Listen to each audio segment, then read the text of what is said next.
2 fois, 2 coques, un coque reviendra. Je m'appelle Souleymane Mohamedji, j'ai 19 ans. Ma profession actuellement c'est boxeur professionnel. J'ai commencé il y a 3 ans de ça, à 16 ans. Moi je suis 100% avec soi. C'est mon quartier, c'est là où j'ai grandi, c'est là où il y a ma famille, mes collègues, il y a tout. Au début je venais à la salle parce que c'est la salle de mon père où je m'entraîne et mon entraîneur c'est mon père. Et puis comme j'aimais beaucoup la bagarre, on va dire je voyais les autres faire et je pense que c'est avec tout le monde, ça attire un peu quand on voit les gens sur le ring en train de se taper, etc. Puis je me suis lancé et il s'avère que ça a marché, c'était fait pour moi. En 2 fois, on ne pas là. De base, le premier qui a fait ça, c'était mon père. Mon père qui est Nordine Mohamedji, qui a fait ça, qui est mon entraîneur aussi, qui a ouvert la salle, ça fait bientôt 30 ans qu'il a cette salle. Ensuite, il y a eu son frère qui est décédé, paix à son âme, Larbi Mohamedji, qui a été 2 fois champion de France. Il allait prétendre à un titre de champion d'Europe, puis par la suite champion du monde, mais malheureusement, il est décédé par un accident de moto. Puis après, on a donné à la structure le nom du club Larbi Mohamedji en hommage. C'est une vraie source de motivation, on va dire que c'est la base. J'ai beaucoup de choses qui m'inspirent, qui me motivent. Mais la base des bases, c'est par rapport à lui. Quand j'ai commencé la boxe, je me suis dit je vais poursuivre ce qu'il n'a pas pu faire. Ce celle là, il a accueilli pas mal de monde. Elle a accueilli Arsène Goulamirian qui est champion du monde. Elle a accueilli des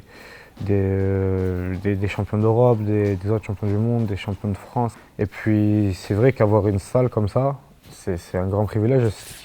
Pour moi, c'est ce qui m'a permis d'atteindre ce niveau. Parce que, on va dire, grâce à ça, j'ai pu travailler 2 fois plus que les autres. On a de la chance que cette salle soit à Aix-en-Provence, parce que c'est une des plus belles salles de France. Tout le monde le dit, même à l'étranger, l'Angleterre, les États-Unis, tout le monde, quand ils voient cette salle, ils disent qu'elle est incroyable. Pour moi, je l'ai toujours dit, c'est une énorme école de la vie. Parce qu'elle m'a beaucoup appris, elle m'a fait mûrir. Elle m'a mis des claques, la boxe. Et non, franchement, ça m'a appris beaucoup de choses. Ça m'a appris que dans la vie, tu es seul. Parce que quand tu te lèves le matin pour courir, quand tu perds le poids, quand tu souffres sur le ring, tu te prends des coups, tu es seul. Ça m'a appris aussi que tu es seul dans la vie, mais aussi que tu peux compter sur les gens. En fait, je sais pas si je me contredis, mais comment dire, ça t'apprend tout en fait. Ça t'apprend vraiment tout. Pour moi, c'est énorme. Ça t'apprend qu'il faut se battre, faut pas lâcher. C'est dans la tête, c'est beaucoup de mental. C'est un mode de vie, c'est une passion. Il y a beaucoup trop de choses qui en dépendent.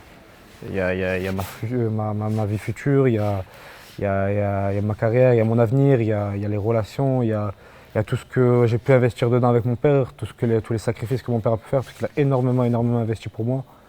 Et je me dois au moins de rendre ça. J'ai fait énormément de sacrifices, donc ouais, c'est plus qu'une passion. C'est une passion, mais ça va au-delà de ça.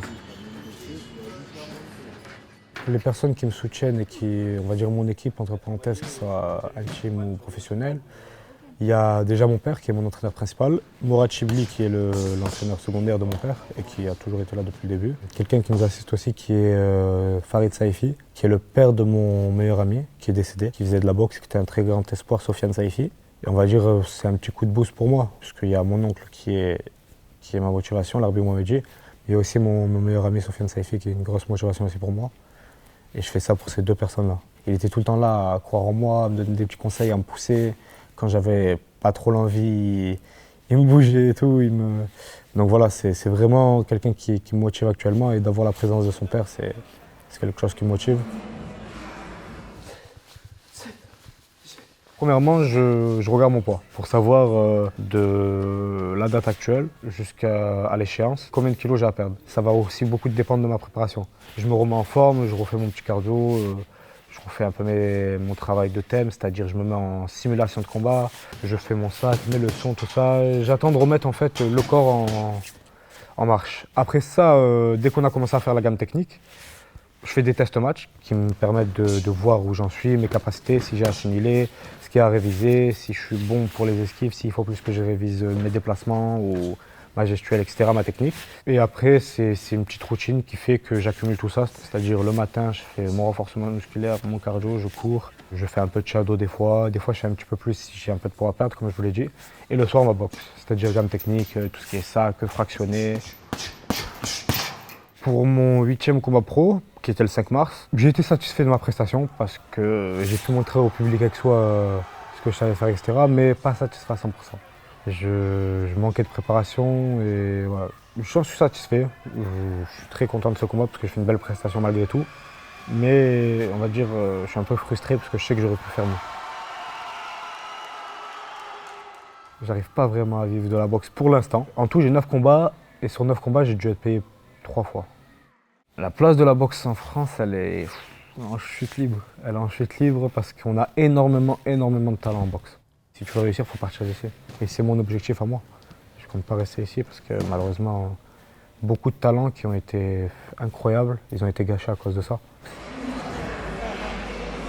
J'ai les moyens, il y a du travail, énormément de travail parce qu'il y a beaucoup de concurrence, il y a d'autres talents, il y a énormément de talents, mais je sais que j'ai les moyens au moins pour me faire remarquer et pouvoir faire quelque chose.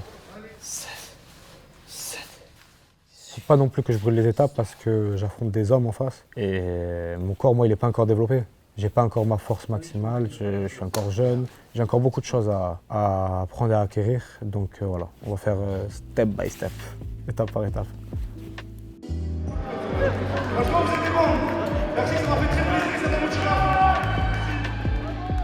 C'est devenir champion du monde.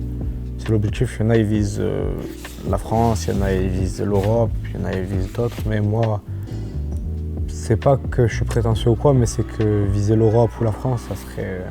C'est pas ce que je veux en fait. Je vise vraiment le monde. Moi. Je sais que ça va pas être facile. Et je dis pas que ça va être en claquant des doigts et que c'est à portée de main maintenant, mais je sais que si je me donne les moyens, je peux y arriver. En tout cas, si moi je crois pas en moi, personne n'y croira. De toute façon, je viendrai toujours. Hein. Je viendrai toujours rendre visite à Aix-en-Provence, même si je suis champion du monde, donc je suis dans un autre pays. Je n'oublie pas qu'est-ce qui m'a poussé là-dedans. Faut pas oublier d'où on vient, jamais.